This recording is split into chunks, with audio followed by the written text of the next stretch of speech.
साइम कहां तक पहुंचा?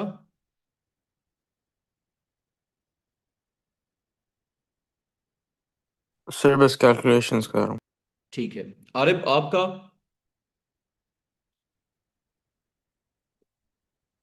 बस कैलकुलेशन ही हो ठीक है।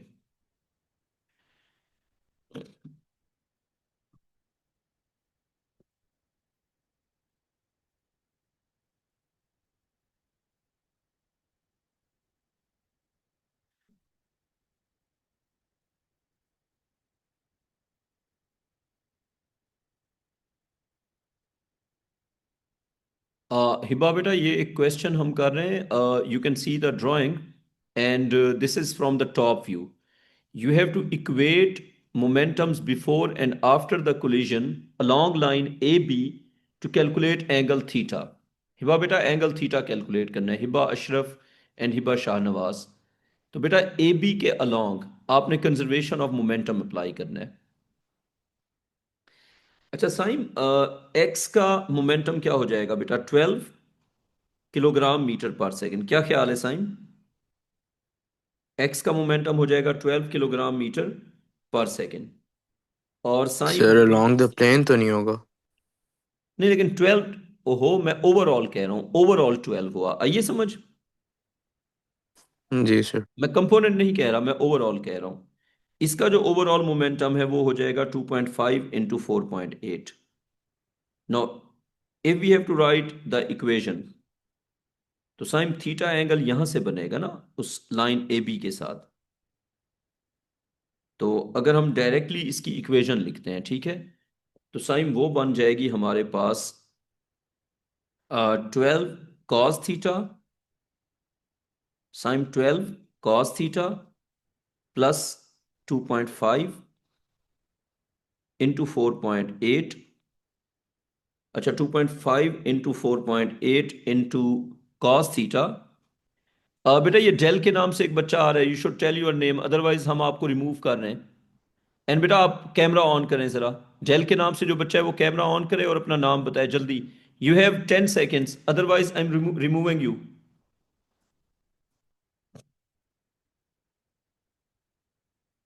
ओके जी. अच्छा अब देखें. 12 cos theta plus 2.5 × 4.8 into cos theta sine into cos theta is equal to, ये इक्वल हो जाएगा साइन, मैसेज को ऐड कर देंगे ना, है तो 3 + 2.5 and that will become into 3.7. Sine इसको सॉल्व करके थीटा कितना आ रहा है बेटा? साइन इसको सॉल्व करके थीटा कितना आ रहा है बेटा, जल्दी बताओ. सर 32 आ रहा है मेरा इसी तरीके से। ठीक है, सर 32, 32. 31.7 तो 32 ठीक हो है, जाएगा 32 राउंड ऑफ कर। डिग्रीज. हिबा शाहनवाज आपका कोई क्वेश्चन है बेटा इसमें? No Hiba sir. हिबा अशरफ. चलें. जी सर। ये हो गया जी थीटा. अब अगला पार्ट क्या है? By calculation of kinetic energy, state and explain whether the collision of the balls is inelastic or perfectly elastic. Arif, we already know that it's inelastic. How do you know that it's inelastic without calculation? Arif, sir वो stick हो रहा है। तो ये बताओ कि जब stick होता है तो फाइनल कैनेटिक एनर्जी इनिशियल से ग्रेटर होती है या लेस होती है? हमने क्या सीखा हुआ है? फाइनल ग्रेटर होगी। ज्यादा होती है. साइम, जब दो ऑब्जेक्ट स्टिक करते हैं तो फाइनल कैनेटिक एनर्जी इनिशियल से सर ग्रेटर होती है, फाइनल लेस होती है। फाइनल लेस होती हाँ है. फाइनल ऐसा होती है। हाँ तो आरएफ लेस होती है ना, कैनेटिक एनर्जी लूज हो जी जाती है. सर। हाँ. जी तो सर। देखो, अब हम पहले कैलकुलेट करेंगे इनिशियल कैनेटिक एनर्जी. क्या कैलकुलेट करेंगे? Initial kinetic energy. फिर आरएफ हम कैलकुलेट करेंगे फाइनल कैनेटिक एनर्जी है. इनिशियल कैनेटिक एनर्जी और फाइनल कैनेटिक एनर्जी. साइन कैलकुलेटर लेके बैठो, जल्दी कैलकुलेशन करनी है, ठीक है. तो 1/2 इंटू साइन, इसका जो मैस है वो है 3 kg, और उसकी जो स्पीड है वो है 4 मीटर पर सेकेंड स्क्वेयर. तो 3 × 4 मीटर पर सेकेंड स्क्वेयर इसका स्क्वेयर, और प्लस हो जाएगा 1/2 साइम उसका मैस है 2.5 और उसकी स्पीड है 4.8। तो मैस है 2.5 और स्पीड है 4.8 और उसका स्क्वायर। साइम बेटा इसका क्या आंसर आ रहा है ओवरऑल? साइम जल्दी। सर एक सेकंड। आरब निकालो answer. 52.8. 52.8 or joules. We already know that the final KE will be less, still we have to calculate it. 1 over 2. Now M is as a single object, it's combined. So it will be 3 plus 2.5 and overall speed of both objects is combined speed is 3.7. So into 3.7 और उसका हो जाएगा square. Saim क्या answer आ रहा है? 37.64. 37.64। आरिफ अगर हम इसी क्वेश्चन को लॉ ऑफ रेस्टिट्यूशन से सॉल्व करें तो हमें मार्क्स मिलेंगे या नहीं मिलेंगे? सर नहीं मिलेंगे क्योंकि उन्होंने बाय कैलकुलेशन ऑफ काइनेटिक हाँ, एनर्जी बोला। अगर वो ना कहते फिर हम लॉ ऑफ रेस्टिट्यूशन अप्लाई कर सकते थे, लेकिन अब यहाँ पे अप्लाई नहीं कर सकते। तो यहाँ पे हमारा स्टेटमेंट क्या होगा कि total collision is inelastic, collision of the balls is inelastic as total kinetic energy of the balls is not conserved. Saim तुम्हारा कोई क्वेश्चन है इसमें या ठीक है? नहीं सर, ऑल गुड। अच्छा साइम, अब ये हो गया हमारा क्वेश्चन नंबर 4। अब क्वेश्चन नंबर हम 3 पे आ गए, ठीक है। क्वेश्चन नंबर 3 है जी, ये साइम हम कर तो नहीं चुके, आई थिंक नहीं कर चुके शायद। A man standing on a wall throws a small ball vertically upwards। अच्छा, ये क्वेश्चन कराने से पहले साइम एक कॉन्सेप्ट है जिसकी हम एक क्विक डिस्कशन करेंगे, और वो क्योंकि आप हाई अचीवर बच्चे हो तो आपके साथ डिस्कस करना बनता है। साइम मैं क्वेश्चन पूछ रहा हूँ जिसका आपने आंसर करना है और अच्छा सा आंसर करना है, ठीक है। ये आरिफ जरा देखो। आरिफ, यहाँ पे ये एक रूफ है, ठीक है। और यहाँ पे आरिफ हमने एक रॉड को हैंग किया हुआ with the help of 2 ropes. This is rope 1। अब जिससे क्वेश्चन पूछूंगा वो बताएगा, ठीक है। This is rope 1, this is rope 2, rope 1 rope 2 है। और आरिफ यहां पे we have centre of gravity and this is the weight of the rod, this is weight of the rod and tension in rope 1 is T1, tension in rope 2 is T2। Saim आपको drawing समझ आ गई? जी sir. Hiba बेटा drawing समझ आ गई? Yes. Hiba बेटा पहला question आप answer करेंगी, number 1। Compare T1 and T2 with a reason. शाबाश बेटा। Compare T1 and T2 with a reason. T2 is greater than T1 and what is the reason because for that? the distance of T2 is less, to point C is less than the distance of T1 to point C. Hiba your answer is correct. तो साइम आप इस answer को थोड़ा सा अगर और explain कर दें with respect to principle of moments. Hiba ने जो आंसर किया है साइम, उसी को थोड़ा सा और एक्सप्लेन कर दो using principal of moments, but quickly. Arif, कोई और बच्चा जो इसको एक्सप्लेन करना चाह रहा हो using principal of moments, explain the answer further. Okay Hiba, मैं आपसे आपने जो आंसर बताया उसी को हम एक्सप्लेन करते जाते हैं, मैं आपसे पूछता जाता हूँ। हिबा, आपने जब आपने अपना आंसर किया तो आपने I think principal of moments use किया है, ऐसे ही है ना? Yes. ओके, तो हिबा आपने पिवट कहाँ पे लिया है? Point C, where the center of mass is. Okay, what is the advantage of taking pivot at point C? Why not at other points like point A or point B? What would you say? Because it's the point where all of the mass seems to act and it removes the extra force. हाँ मतलब अगर हम सी पे pivot लेंगे तो जो wait है वो काउंट नहीं होगा, आप ये कहना चाह रही हैं।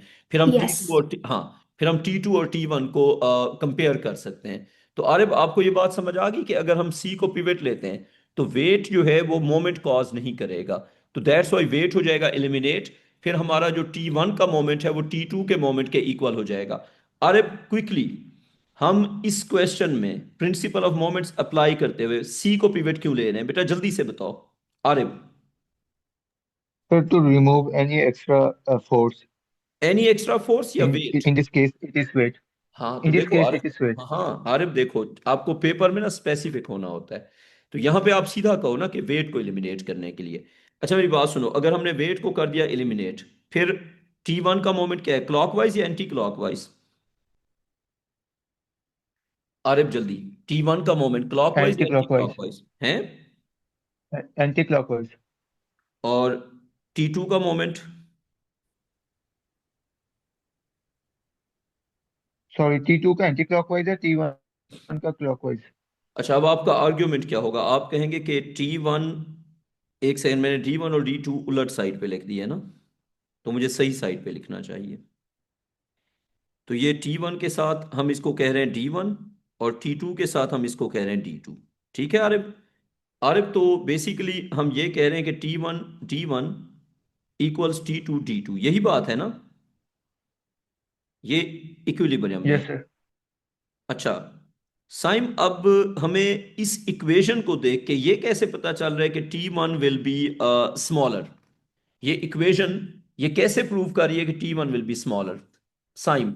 Sir, T1 and D2 are T1 and basically tension and distance are inversely proportional. So D1, if T1 is greater than T1, so the T1 is obviously smaller than D1. Saim, हम rule ये develop कर लें कि if two products are equal then with the bigger number we have smaller number. For example, if the product Yes. में जो बिगर होगा, बिगर के साथ क्या होगा, स्मॉलर होगा। ठीक, तो सिंस D1 is bigger, यही बात है ना, तो T1 should be Yes. smaller since their products are equal। और अब ये पूरी बात समझ आ गई है? Yes, sir. And Hiba Shahnawaz, very good बेटा। क्वेश्चन का सेकंड पार्ट, सेकंड पार्ट कोई भी बच्चा आंसर कर सकता है। सेकंड पार्ट जरा सुनो। Rope two, rope 2 can slide, rope 2 can slide, it is moved towards right, it is moved towards right while keeping the rod in equilibrium। हमने क्या लिखा बेटा? rope 2 can slide, it is moved towards right while keeping the rod in equilibrium। what will be the effect, what will be the effect on number 1 weight,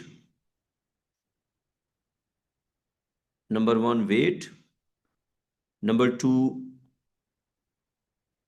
T1, number 3 T2? any student can answer। शाबाश बेटा। तो question ये है कि अगर हम रोप 2 को slide करते हैं राइट साइड पे, तो T1 T2 और वेट पे क्या इफेक्ट होगा? Hiba Shahnawaz, I think you want to answer, है ना? Yes, there will be Okay. no effect on weight. Very T2 will um T2 will decrease and there will be no effect on T1. Hiba, आपका answer आधा correct है। ठीक है, आप दोबारा सोचो, आपका आधा आंसर करेक्ट है, आधा इनकरेक्ट है। कोई और बच्चा जो इसको और करेक्ट करना चाहिए? हिबा मैं आपको हिंट दूं, आपने कहा वेट चेंज नहीं हो रहा, आपने T2 को डिक्रीज कर दिया, तो मुझे बताओ फिर इक्विलिब्रियम ऑफ फोर्सेस डिस्टर्ब नहीं हो जाएगा? Just think about that. Look, T1 plus T2 is equal to W। अभी आप ये सर बट सोचो। D2 भी तो इंक्रीज करेगा, सो द एक सेकंड, प्रोडक्ट एक विल बी सेकंड, एक सेम। सेकंड। साइम वो उसने कवर कर दिया, उसने उसने इसी तरह का है ना। देखो साइम, हिबा ने कहा है कि T2 will decrease because D2 is increasing. Hiba आपका यही आर्ग्यूमेंट था ना? Yes. साइम यहां तक उसका आंसर ठीक है, उसने प्रिंसिपल ऑफ मोमेंट्स बिल्कुल ठीक लगाया हुआ है। हिबा आप जो सेकंड पॉइंट मिस हुआ है वो देखो। आपने कहा W इज कांस्टेंट, कहा या नहीं कहा? देखो है हिबा बेटा, आपने कहा W इज Yes. कांस्टेंट। अब आप ये सोचें। So T1 also has to change. हाँ समझ आ गई ना? तो आपने जब T2 को डिक्रीज किया है तो फिर बैलेंस जो है वो डिस्टर्ब नहीं हो जाएगा। तो अब आप अपना आंसर रिफ्रेज कर सकती हैं दोबारा। हाँ हिबा बेटा, दोबारा Okay. आंसर बताएं। Weight will remain the same, T2 will decrease, and T1 will increase. Very good, now you have correct answer. Saim इसी आंसर को थोड़ा एक्सप्लेन करके अगर बताते जाओ। साइम सबसे पहले देखो, W होता है mg, तो वो तो रहेगा constant. Yes, because mass is constant, so हाँ। अब साइम T2 जो है वो क्यों डिक्रीज करे, उसकी रीजन क्या बताएंगे? उसकी रीजन वही बताएंगे कि अगर हम सेंटर ऑफ ग्रेविटी लेते हैं C पे, ठीक है। अच्छा हिब्बा ने भी पहले सोचा ठीक था। हिब्बा आपने इस तरह सोचा था ना कि D2 इंक्रीज कर रहा है लेकिन D1 तो कांस्टेंट है ना? Yes. और आपने फर्स्ट कंडीशन को माइंड में नहीं रखा था कि फर्स्ट कंडीशन भी तो इफेक्ट कॉज कर सकती है ना। अच्छा, तो वेट हो गया mg और हो गया कांस्टेंट। अब आरिफ आप मुझे बता सकते हैं कि T2 के डिक्रीज करने की आपको क्या रीजन समझ आ रही है? जब हम रोप 2 को राइट पे मूव करते हैं तो रोप 2 को राइट पे मूव करने से उसकी टेंशन डिक्रीज क्यों करती है आरिफ? सर क्योंकि डिस्टेंस इंक्रीज हो रहा है। हाँ, क्योंकि डिस्टेंस जब इंक्रीज होगा तो डिस्टेंस के इंक्रीज होने से, क्योंकि मोमेंट्स को इक्वल रहना है ना, तो डिस्टेंस, जिस फोर्स का डिस्टेंस इंक्रीज करेगा उसकी टेंशन डिक्रीज करेगी। एंड इट वर्क्स, ठीक है। तो T2 विल डिक्रीज और उसकी रीजन क्या बताएंगे? As D2 increasing. हिबा आपकी यही रीजन थी ना? अच्छा, Yes. अब T1 जो है वो क्यों होगा इंक्रीज? वो इसलिए इंक्रीज होगा कि वेट को भी तो बैलेंस करना है ना। जब वेट को बैलेंस करना है तो T1 प्लस T2। और तुम्हें ये समझ आ गई कि T1 क्यों चेंज हो रहा है? क्योंकि वेट यस है सर। कांस्टेंट। क्योंकि वेट है कांस्टेंट। जब वेट है कांस्टेंट और T2 जो है वो D2 के इंक्रीज करने से डिक्रीज हो गया है, तो T2 अगर करेगा डिक्रीज तो T1 क्या हो जाएगा? इंक्रीज। साइम ये आंसर अच्छा सा समझ आ गया? साइम बताओ। साइम अरे दोबारा एक्सप्लेन करूं या आ गया समझ? T1 बताएं क्यों इंक्रीज हुआ। हाँ मैं बताता हूँ अब्बास।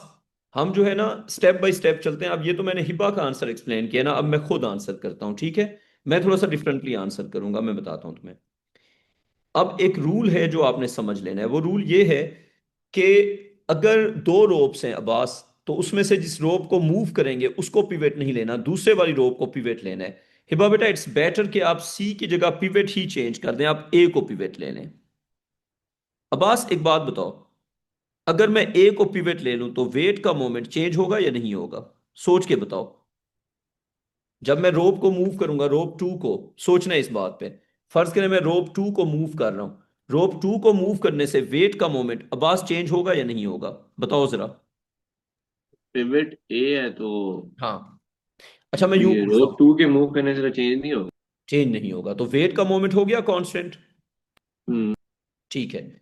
अब मुझे बताओ, जब मैं T2 को राइट पे ले जाऊंगा तो उसका जो डिस्टेंस होगा पिवट से ए से, वो इंक्रीज इंक्रीज हो करेगा या जाएगा। है? इंक्रीज। जब वो डिस्टेंस इंक्रीज करेगा। अच्छा बच्चों मैं एक चीज क्लियर कर दूं, ये आपका है अभी मिड टर्म। तो मैं जितनी भी क्लासें ले रहा हूं ऑब्वियसली मैं आपको मिड टर्म से रिलेटेड एग्जैक्ट चीजें कभी भी नहीं कराऊंगा, ठीक है। तो ऑब्वियसली हम टीचर्स हैं, वी नो दैट कि क्या आ रहा है क्या नहीं आ रहा, ठीक है। तो हमें एक चीज की बहुत केयर करनी होती है, बच्चों को हमें जनरली पढ़ाना होता है। तो जब आप मिड टर्म करेंगे तो ये ना सोचना कि ओहो मिड टर्म से 2 दिन पहले टीचर क्लास ले रहे हैं और हमें रैंडमली पढ़ा रहा था। मैं इस वक्त फिजिक्स पढ़ाऊंगा, मिड टर्म के लिए नहीं पढ़ाऊंगा। हिबा बेटा बात समझ आ गई? अस्सलाम वालेकुम सर। हिबा बेटा बात क्लियर? वालेकुम सलाम Rayan, Yes. Class started at 12 बेटे। हाँ रेहान देखो गुड तुम मॉर्निंग कितना है लेट आपकी। सॉरी मैम, मेरी असल में तबीयत खराब थी, अभी भी है, तो मैंने इसलिए लेट ज्वाइन। अच्छा बच्चों मेरी बात आपको समझ आ गई कि एग्जैक्टली जो मिड टर्म है उसका हम नहीं पढ़ेंगे। रीजन, जब आपका फाइनल एग्जाम होगा तो मुझे तो पता भी नहीं है कि क्या आ रहा है, ठीक है। तो मैं इस वक्त भी उसी तरह पढ़ाऊंगा आपको, मैं जनरल कॉन्सेप्ट सिखाऊंगा। मिड टर्म की तैयारी करना, उसमें अच्छे ग्रेड लेना, ये आपका काम है। अच्छा हिबा बेटा, और जब हम पेपर्स की प्रैक्टिस करेंगे वो भी हम एक सीक्वेंस में करेंगे। क्या आ रहा है क्या नहीं आ रहा वो नहीं देखना, पूरा पेपर। अच्छा अब T2 जो है अब्बास, अब डिस्कशन। T2 जो है वो डिक्रीज क्यों करेगा अब्बास, स्टेप बाय स्टेप चलते हैं। अब्बास मुझे ये बताओ, वेट का मोमेंट है कांस्टेंट, वेट का मोमेंट क्लॉकवाइज है या एंटी क्लॉकवाइज है? अब्बास माइक ऑन रखो। वेट का मोमेंट क्लॉकवाइज या एंटी क्लॉकवाइज? सर वेट का होगा क्लॉकवाइज। क्लॉकवाइज। अब वेट के मोमेंट को बैलेंस किसका मोमेंट करेगा? ये T2। T2 का मोमेंट। तो वेट का मोमेंट अगर कांस्टेंट है तो T2 का मोमेंट भी फिर तो कांस्टेंट होना चाहिए, क्या ख्याल है? हम्म अच्छा जब तुम रोप 2 को अवे मूव करोगे तो एक्स के हम्म इंक्रीज करने से, देखो मोमेंट कांस्टेंट है, जब एक्स इंक्रीज करेगा तो T2 पे क्या इफेक्ट होगा? डिक्रीज करेगा। डिक्रीज करेगा। मिल गया ना आंसर? तो हम्म अब मैं लिख दूं कि T2 विल डिक्रीज। हम्म अब अब्बास T1 पे आ गए। अब्बास अगर हम अप्लाई करते हैं फर्स्ट कंडीशन ऑफ इक्विलिब्रियम, तो T1 और T2 जो कि अपवर्ड फोर्सेस हैं, उनका सम किसके इक्वल होगा अब्बास? वेट के। तो वेट चेंज हो रहा है या कांस्टेंट है? कांस्टेंट है। वेट कांस्टेंट है। और T2 क्या हुआ है? डिक्रीज ना। डिक्रीज। तो अब आप बताओ फिर T1 क्या होगा? इंक्रीज। मिल गया आंसर? हम्म तो वो हिबा जो बेटा ये इसके, जो हम्म, ये जो कंडीशंस क्या है हमारी इक्विलिब्रियम की, तीन। दो हैं बेटा, तीन नहीं है, दो हैं। ये हिबा हाँ वो बताएंगे, दो, हिबा सॉरी। शाहनवाज दो कंडीशन बताएं इक्विलिब्रियम की जल्दी। Clockwise moments should be equal to anti-clockwise moments and एक एक फर्स्ट resultant कंडीशन और force should second be condition. Hiba, zero. Hiba जो आपने बताई That's है, the second condition. तो बेटा Second ऑर्डर में बता दो condition. ना, ऑर्डर में बता दो ना, फर्स्ट पहले बता दो। The first, the resultant force should be zero. हाँ Abbas, we have two conditions for equilibrium. First condition is the resultant force or net force on the object must be zero. And the second condition of equilibrium is the sum of clockwise moments about a given point should be equal to the sum of anti-clockwise moment about that same point. Okay, Abbas? हाँ जी, clear। ठीक है Abbas। Hiba बेटा अगला question थोड़ा सा difficult होगा और वो आंसर आप खुद करेंगे, उसके बाद हम उस पास पेपर के क्वेश्चन पे आ रहे हैं। ये गुल जरा मैं एक क्वेश्चन दे रहा हूं, इसका आपने आंसर करना है फटाफट। ये यहां पे है रूफ, इसके साथ हमने एक रूलर को फिर से हैंग कर दिया। और हिबा बेटा अब की बार भी हमने दो रोप्स को यहां पे टाई कर दिया, rope 1 and then we have rope 2, and here we have the weight. Here we have the weight. This is rope 1, this is tension in rope 1 T1, this is tension in rope 2 T2, this is rope 2, and obviously this is center of gravity of the ruler. Now Hiba beta, the situation is changed, we are keeping a box here, this is a box, this is a box. Hmm Let's move this box towards left while keeping the ruler in equilibrium. How will this movement affect T1 T2 and W? Hiba beta question समझ आ गया? Yes, sir. बच्चों इस पे सोचो, you have 1 minute for thinking और 2 minute for thinking. तो Arif you have 2 minutes for thinking, उसके बाद मैं आपसे क्वेश्चन पूछूंगा। तो रेयान कुल क्वेश्चन ये है कि ये एक बॉक्स है।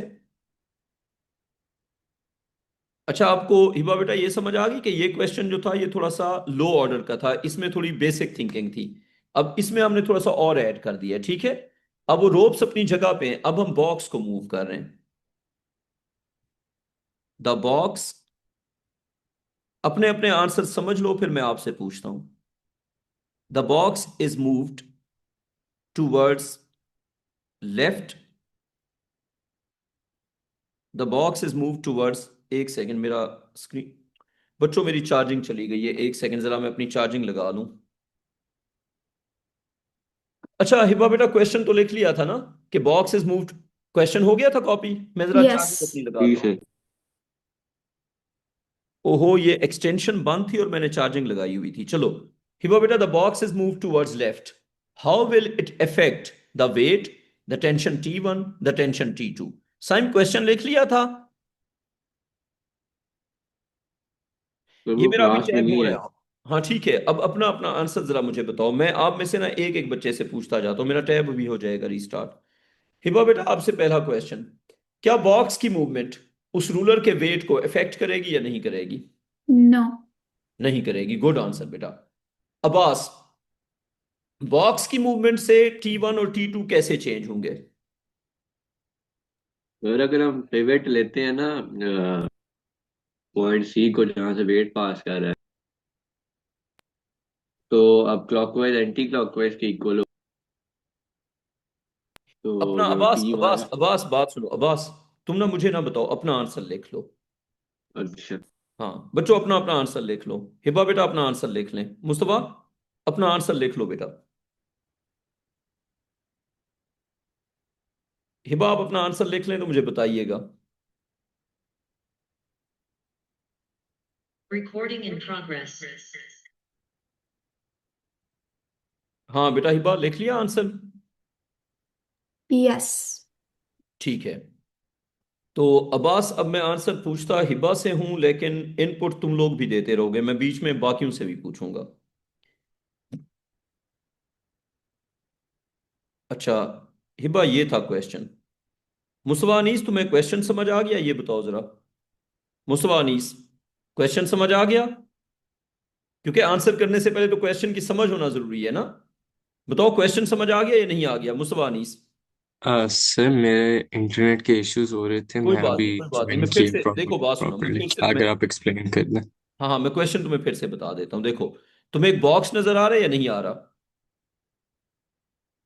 जी सर। और तुम्हें दो रोप्स भी नजर आ रही हैं, रोप 1 और रोप 2, यस और नो? जी सर। आ रही है नजर, ठीक है। The box is moved, the box is moved towards left, what what will be what will be the effect on T1, T2 and W? अब ये मुस्तफा हिबा आंसर करेंगी और आपसे भी मैं कुछ पूछता जाऊंगा। Hiba Shahnawaz, what is the effect on W? जल्दी से बेटा। No effect on W. W is constant. W will remain unchanged, very good बेटा। अच्छा हिबा, अब आपने जब आंसर करना है, फर्ज करें मैं आपसे T1 का अगर पूछता हूं, तो T1 का बताने के लिए आपको क्या लगता है पिवट कहां पे लेना चाहिए? मैं आपको सारे पॉइंट हाईलाइट कर देता हूं। पॉइंट ए है आपके पास, पॉइंट सी है, पॉइंट बी है। ठीक है, तो what do you think at which point we should take pivot to comment on T1? I solved it in a strange way. Hmm. Instead of choosing a selected pivot, I just assumed in my head what the combined weight of the ruler and the box would be, and I used that as my single pivot. अच्छा, you thought कि मैं box को और wait, लेकिन फिर box की जो movement है, अच्छा चलें, मैं आपसे सवाल पहले पूछ लेता हूं, आपको क्या लगता है T1 बढ़ेगा, कम होगा, क्या होगा? It increases. It increases. जब बॉक्स को हम लेफ्ट में मूव करेंगे तो इट इंक्रीजेज। आंसर तो आपका ठीक है। अब मैं इस आंसर को एक्सप्लेन करने का ना एक सिस्टमेटिक वे बता देता हूं, बिकॉज अगर वे सिस्टमेटिक नहीं है तो फिर वो तुक्के वाला हो जाएगा ना। अब मैं बता देता हूं, आप लोग बस एक काम किया करो, क्या नाम है इसका, मुस्तफा अनीस, जब दो रोप्स हुआ करें तो उनमें से जिस जिस रोप को हम मूव करेंगे उसको नहीं, दूसरे वाली को पिवेट लो। अगर मैंने T1 पे कमेंट करना है तो मैं ए पे पिवेट लूंगा। हिबा शाहनवाज बेटा, मैंने कहां पे पिवेट ले लिया? A. ए पे ले लिया पिवेट। अच्छा हिबा, अपना आंसर याद रखना, ठीक है, क्योंकि मैंने अभी आंसर मैं अब निकाल रहा हूं, ठीक है, मैं तो इस तरह हमेशा आंसर करता हूं। मैंने ए पे ले लिया पिवेट। अब जब मैं ए पे पिवेट लूंगा तो रूलर का वेट और डब्बे का वेट, मैं डब्बे के वेट को कह देता हूं WB, कह दूं? जी। ठीक है। अच्छा, अब ये जो डिस्टेंस है ना X, ये तो कांस्टेंट रहेगा। अब बात यह है कि जब जब हम बॉक्स को मूव करेंगे तो बॉक्स का जो पिवट है वो बॉक्स का जो मोमेंट है वो डिक्रीज करेगा। एग्रीड हिबा बेटा? Yes. बॉक्स के वेट का जो मोमेंट है वो डिक्रीज करेगा, तो T1 मुझे लगता है कि डिक्रीज करेगा। आपका आंसर डिक्रीज था या इंक्रीज था? Increase. लेकिन मेरे पास तो डिक्रीज आ रहा है, आपको समझिए क्यों? देखें, अगर मैं आपको इक्वेशन लिख के देता हूं, आप जरा देखिएगा, मैंने ये डिस्टेंस ले लिया x। अब मुझे बताएं हिबा बेटा कि मैंने पिवट कहां पे ले लिया? मैंने पिवट ले लिया पॉइंट ए पे। आ गई समझ? अच्छा, अब मैंने पिवट पॉइंट ए पे क्यों लिया? जो मूव नहीं करेगा मैं उसको पिवट लूंगा। ये बात आ गई समझ? जैसे Yes. मेरे पास दो रोप्स हैं ना, उन दोनों रोप्स में से the one rope that is still, उसको मैं पिवट ले लूंगा। वैसे यहां पे दोनों स्टिल हैं, तो अगर मैं T1 की बात करूंगा तो ए पिवट, अगर मैं T2 की बात करूंगा तो बी पिवट। ये आ गई बात समझ? अगर मैं T1 की डिस्कशन करूंगा तो मैं ए को पिवट लूंगा ताकि T2 इलिमिनेट हो जाए। सिंपल करते हैं, T1 की डिस्कशन में T2 को इलिमिनेट करेंगे, T2 की डिस्कशन में T1 को इलिमिनेट करेंगे। हिबा बेटा आ गई बात समझ? Yes. ठीक है, अब आप मुझे ये बताएं कि अगर मैं इन डिस्टेंसेस को यूं लेबल करता जाऊं, लेट्स सपोज मैं इस डिस्टेंस को कह देता हूं T1, और मैं इस बॉक्स के डिस्टेंस को कह देता हूं T2, तो एक्चुअली हम D2 चेंज कर रहे हैं ना। तो अगर मैं इसकी इक्वेशन लिखता हूं तो anti clockwise moment that is T1 times x is balancing out W times D1 plus WB times D2। Hiba इस इक्वेशन में क्या चेंज हो रहा है राइट साइड पे? ये तो ये कांस्टेंट है ना, बताओ जरा बेटा हिबा। ये बिल्कुल कांस्टेंट है, कांस्टेंट है ये। ये भी Yes. कांस्टेंट है। तो चेंज क्या हो रहा है बेटा? D2. D2 डिक्रीज हो रहा है या इंक्रीज हो रहा है? It's decreasing. तो x कांस्टेंट है तो क्या डिक्रीज करेगा फिर इसके साथ? बताएं बेटा। T1. T1 डिक्रीज करेगा। अब आपको मेथड समझ आ गया? तो T1 क्या करेगा? डिक्रीज। हिबा अगर T1 डिक्रीज करेगा तो मुझे बताएं, ये वेट्स तो कांस्टेंट हैं। अब्बास ये तुम बताओ जरा, अगर T1 डिक्रीज करेगा तो अब्बास T2 क्या करेगा बेटा? डिक्रीज या इंक्रीज? अब्बास अगर जल्दी। T1 डिक्रीज का है T2 हाँ, इंक्रीज करेगा। हिबा अगर T1 डिक्रीज करे तो T2 क्या करेगा? Increase. And how do you know that? Because of first condition of equilibrium. Since the weights are constant, to balance weights we need a constant upward force. So if one of the forces is decreasing, the other force should increase. Done? Sir ये अगर हम pivot लेते हैं C पे, नहीं, सी पे नहीं लेंगे, उसकी वजह मैं तुम्हें बताता हूं। T1 और T2 दोनों वेरिएबल हैं, दो हम्म, वेरिएबल्स को मोमेंट में नहीं लेके आना, समझ ये बात? फिर तीन वेरिएबल्स हो जाएंगे ना। अब आज मैं स्लो होके बताता हूं। W be constant, W constant, T1 T2 variable, ठीक है। अब हम्म, अगर तुम इक्वेशन में T1 T2 और D2 को लेके आते हो तो तीन वेरिएबल्स हो जाएंगे। इक्वेशन में तीन वेरिएबल्स कभी लेके नहीं आते होते, समझ ये बात? सही। हाँ, तो जो रोप्स होती है ना उनमें से किसी एक को पिवट लेते हैं। हिबा आपको जो मैं आखिरी बात बता रहा हूं, ये आ रही है समझना? Yes, sir. देखें, डब्ल्यू कांस्टेंट आपने हमेशा ट्राई करनी होती है। जो प्रिडिक्शन का क्वेश्चन होता है जिसमें चेंजेस प्रिडिक्ट करनी होती हैं, वहां पे इक्वेशन में आपने मैक्सिमम कांस्टेंट लेके आने होते हैं और वेरिएबल्स को अवॉइड करना होता है, ठीक है। तो T1 और T2 वेरिएबल्स हैं, तो it's better to eliminate one of them. T1 की डिस्कशन में T2 इलिमिनेट हो जाएगा, T2 की डिस्कशन में T1 इलिमिनेट हो जाएगा। अब तुम्हें आइए समझ अब अब्बास बात? सर तो हमारी जो इक्वेशन है उसके अंदर अब एक वेरिएबल है ना। नहीं, हमारे पास दो वेरिएबल्स हैं, T2 और T1। अच्छा सर, जो ए पे पिवट ले लें हम, हम्म। तो डब्ल्यू जो वेट का मोमेंट और बॉक्स का जो मोमेंट है वो वो दोनों हमारे क्लॉकवाइज पास होगा। क्लॉकवाइज है और हाँ। T1 एंटी क्लॉकवाइज है। हाँ, तो वही मैंने इक्वेशन बनाई है ना, देखो हाँ जरा तो सर इक्वेशन। अब जो वेट का मोमेंट कांस्टेंट रहेगा क्योंकि डिस्टेंस कांस्टेंट है, वो तो चेंज नहीं हो रहा। रूलर के वेट का हाँ जी, बॉक्स रूलर वाले के का तो वेट का। चेंज हो रहा है। बॉक्स का तो सर बॉक्स का फिर मोमेंट कम हो रहा है ना। हाँ, तो फिर T1 भी कम होती जाएगी क्योंकि उसका डिस्टेंस कांस्टेंट है, ठीक है। सर ये समझ नहीं है वो क्यों कम होएगी, वो तो इंक्रीज नहीं होनी चाहिए। तो फिर मोमेंट इक्वल कैसे होगा, ये आप मुझे बताओ। फिर मोमेंट को कैसे इक्वल करोगे? देखो, जब तुम बॉक्स को मूव करोगे ए के टूवर्ड्स तो क्लॉकवाइज मोमेंट डिक्रीज हम्म, करेगा, एंटी क्लॉकवाइज मोमेंट फिर कैसे डिक्रीज करेगा? अगर T1 भी चेंज ना हो और x भी चेंज ना हो तो फिर करेगा डिक्रीज। सर अब आज तुम बॉक्स को इक्वेशन लेफ्ट से पे ला रहे हैं। आ गई समझ? सर बॉक्स को लेफ्ट पे लाए तो क्लॉकवाइज मोमेंट कम हो गया। हाँ, तो फिर एंटी हाँ तो वो क्लॉकवाइज भी कम मोमेंट हो कैसे जाएगा। कम होगा? एंटी क्लॉकवाइज मोमेंट कैसे कम होगा? x तो चेंज हो नहीं रहा, तो क्या चेंज T1 होगा? कम हो।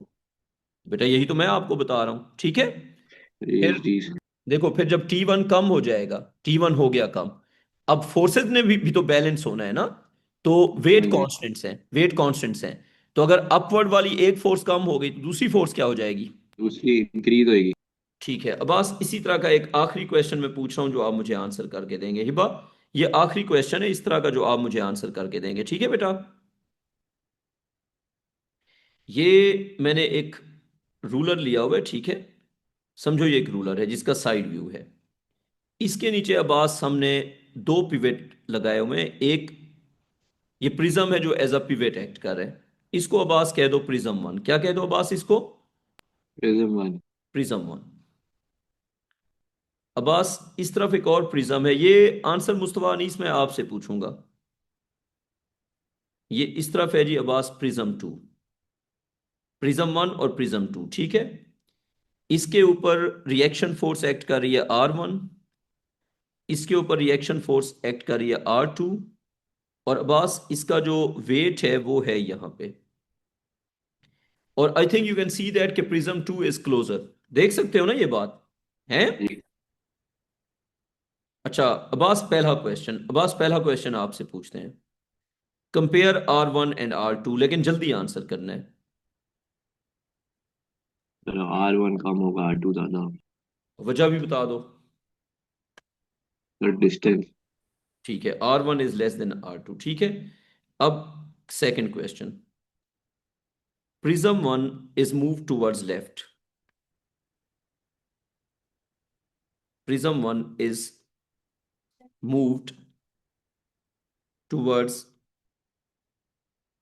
left, keeping keeping the ruler keeping the ruler in equilibrium. How will it affect R1 and R2? Abbas तुमने बताना है। अब यहाँ पे वही करेंगे ना, हम R1 को ले लेंगे तो वही पिवट। कर दो ना, यही तो मैं तुमसे पूछ रहा हूँ कि वही कर दो। आंसर बताओ ना। अच्छा सर बता रहे हैं। ठीक है, अब हम प्रिज्म 1 को मूव कर रहे हैं किस साइड पे? लेफ्ट साइड पे। लेफ्ट। तो how will it affect value of R1 and value of R2?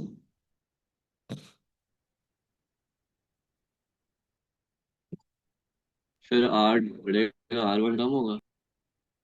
हाँ जी हिबा बेटा, ये अब्बास सही आंसर कर रहे हैं। आप जरा बताएं क्या आंसर होगा। हिबा शाह नवाज जल्दी। R1 will decrease and R2 will increase. R1 will decrease, very good बेटा, and R2 will increase। Abbas ठीक हो गया? हम्म। ठीक है अब्बास। अब्बास इस तरह का एक आखिरी क्वेश्चन, ये लेकिन मुस्तफा अनीस आंसर करेगा। एक मिनट ऊपर करेंगे, मैं स्क्रीनशॉट।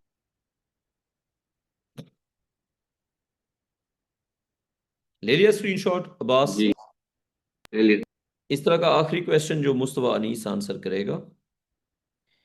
एक पिवट यहां पे है और एक पिवट यहां पे है, ठीक है। अब यहां पे है सेंटर ऑफ ग्रेविटी और ये है आपका वेट। सेंटर ऑफ ग्रेविटी और साथ क्या हो गया? वेट हो गया, ठीक है। अब्बास अब यहां पे एक बॉक्स रखा हुआ है और अब्बास इस बॉक्स को हम मूव कर रहे हैं इस तरफ। ये हम इसको मूव कर रहे हैं। तो ये R1, ये R2, दो वो क्या हो गया? R1 और R2 हो गया, ठीक है। और हम बॉक्स को मूव कर रहे हैं लेफ्ट साइड पे। बॉक्स का जो डिस्टेंस है इस R1 के साथ, इसको हमने कहा हुआ है x, ठीक है। अब आपने एक ग्राफ बना के देना है जिसमें आपने R2 का ग्राफ बनाना है x के साथ। फिर आपने R1 का ग्राफ बनाना है x के साथ। शाबाश बेटा, बना के दो। हिबा बेटा ग्राफ बन जाए तो मुझे बताएं। अच्छा, x की जो वैल्यू है उसको हम ले जाते हैं, ये जो वैल्यू है ना इसको हम एक नाम दे देते हैं। ये फर्स्ट करो पॉइंट है, इसको मैं कैपिटल डी कह देता हूं। तो x की वैल्यू जा रही है 0 से लेके कैपिटल डी तक, या कैपिटल डी से लेके 0 तक। Capital D is the maximum distance जो कि स्टार्टिंग पॉइंट पे है। हिबा आपको समझ आ गई मैंने कैपिटल डी किसको डिफाइन किया? स्टार्टिंग पॉइंट को, ठीक है। Okay. क्वेश्चन समझ आ गया बेटा? बेटा क्वेश्चन Yes. समझ आ गया? क्या करना है, R1 और R2 को ग्राफ करना है, किसके साथ? x की वेरिएशन के साथ। ग्राफ हो जाए तो मुझे बताएं।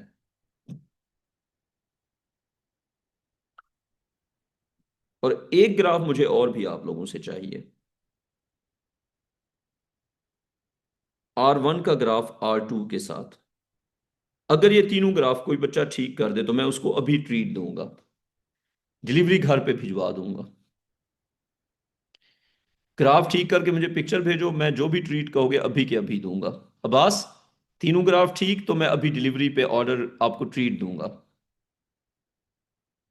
अच्छा सर।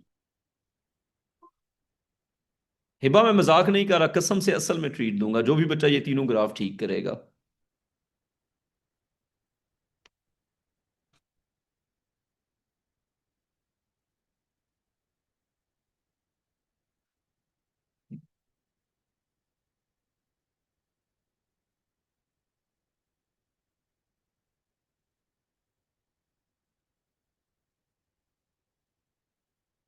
हाँ जी, किसी बच्चे का हुआ?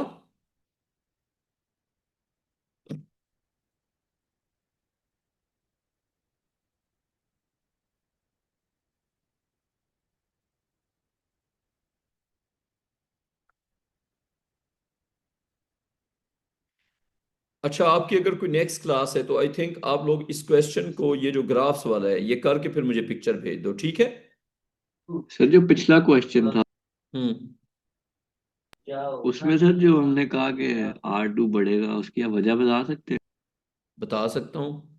वो इसलिए कि R1 और R2 का जो सम है वो वेट के इक्वल है। तो एक अगर डिक्रीज करेगा तो दूसरे ने ऑटोमेटिकली इंक्रीज करना है।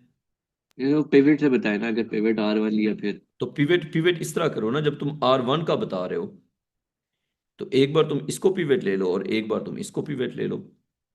दोनों को जब पिवट लोगे तो तुम्हें बात खुद ही समझ आ जाएगी, ठीक है। सर जब R1 लिया तो एक मिनट, वेट एक का मिनट, बात मोमेंट सुनो, ही। बात सुनो, बात सुनो, बात सुनो। तुम दोनों बार पिवट से ना करो, एक को पिवट से कर लो और एक को फर्स्ट कंडीशन ऑफ इक्विलिब्रियम से कर लो, ये ज्यादा बेहतर है। वरना कॉम्प्लिकेटेड हो जाएगा। जैसे देखो, एक इक्वेशन तुमने ये भी तो बनाई हुई है ना कि R1 plus R2 is equal to weight, है या नहीं हाँ है? जी। तो जहरी सी बात है, जब इनमें से एक डिक्रीज करेगा तो वेट तो कांस्टेंट है। जब वेट कांस्टेंट है तो दूसरे को क्या वो तो करना सही है पड़ेगा फिर? सर, वो सही बात है सर। मैं वैसे कह रहा हूँ R1 अगर हम ले लेते हैं पिवट, नहीं, वो नहीं तो लेना वेट ना। तो। देखो, मैंने तुम्हें कहा हुआ है कि फिक्स को पिवट लो। मेरी बात सुनो, तुमने दोनों को क्यों पिवट लेना है? तुमने इसको लिया पिवट, इसको हम्म, पिवट लेके तुम्हें R1 का पता चल गया ना। सर वही तो कह रहा हूँ, किससे पता चलेगा? वो इस तरह पता चलेगा ना, जब तुम इसको मूव कर रहे हो लेफ्ट साइड पे। तो देखो, वेट का जो डिस्टेंस है वो चेंज हो रहा है या फिक्स है? वो फिक्स्ड है। और जो R1 का डिस्टेंस है वो क्या हो रहा है? वेरिएबल है, वो चेंज हो रहा है। तो जब डिस्टेंस बढ़ेगा तो फोर्स क्या हो जाएगी अगर मोमेंट कांस्टेंट है? हाँ वो डिक्रीज हो जाएगा R1। तो फिर, तो पिछले सवाल में भी तो हाँ यही किया था ना। हाँ सही सर, समझ गया। हाँ, तो इसको समझ भी लो और फिर अप्लाई भी करो ना अगली बार, सिर्फ समझना कोई मोमेंट नाम को नहीं कांस्टेंट रखना है। है। मोमेंट कांस्टेंट हमने रखना नहीं है कांस्टेंट। क्यों? क्योंकि देखो, W का मोमेंट है एंटी क्लॉकवाइज और R1 का मोमेंट है clockwise, and they are been balanced. समझ आइए बात। W का मोमेंट कांस्टेंट है ना, वेट के मोमेंट को R1 ने बैलेंस करना है, R1 के मोमेंट ने। आइए बात समझ। जी सर। अब देखो ना, क्योंकि W का मोमेंट कांस्टेंट है तो फिर R1 का मोमेंट भी कांस्टेंट होगा।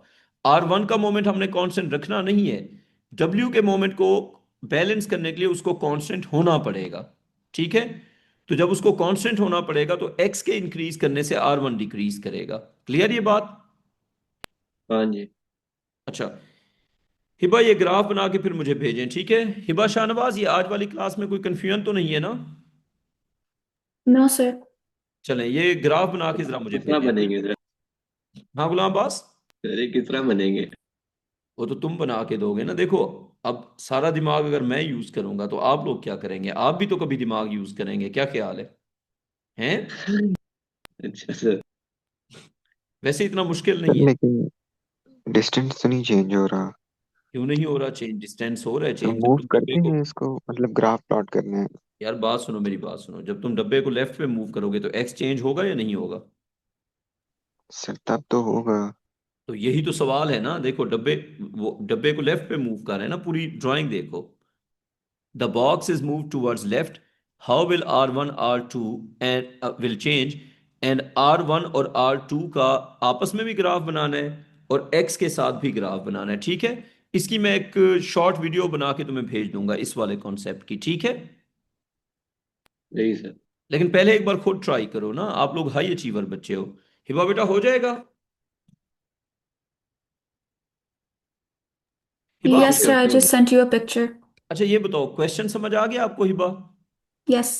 ठीक है, तो मैं देखता हूँ आपका आंसर, ठीक है? फिर बाद में मैं आपको फीडबैक दूंगा। टेक